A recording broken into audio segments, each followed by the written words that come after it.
আপনার তো কোনো দেখাই নাই। আপনার দরজা সামন দিয়া ঘুরঘুর করি আপনার খোঁজ খবর নেওয়ার জন্য, আপনার তো দেখাই পায় না। আপনি সারাদিন থাকেন কই? আমি কই থাকি না থাকি তাতে আপনার কি? আপনি কি বুঝেন না আপনার সব অ্যাক্টিভিটিস একদম ছ্যাঁচড়ামি লাগে আমার কাছে? আর আপনি যে আমার থেকে বয়সে কত বড়, তাও আপনি এমন কেন করেন বলেন তো? বিরক্তিকর। বুঝলাম না হঠাৎ করে এরকম চেতে গেল কে? আজটা দাদার কাছে একটা গল্প শুনছিলাম। এক দেশে এক রাজকন্যা ছিল, তার এক স্বামী আছিল। সেই স্বামীর কাম আছিল রাজকন্যার জুতা সাফ করা, আর কিছু না। তাও রাজকন্যার ঘরে যা জুতা সাফ করে নাই। রাজকন্যা যখন প্রাতরাশে বাড়াইতো তখন তার জুতা সাফ করত।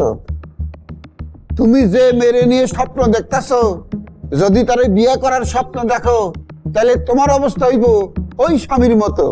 তুমি খালি বউয়ের জুতা সাফ করবা, আর কিছু না। তাও ঘরে যা জুতা সাফ করবা না। সে যখন বাড়াইব তখন দরজার সামনে বয়ে থাকবা, তার জুতা সাফ করে দিবা। তোমার যোগ্যতা এর চাইতে বেশি কিছু না।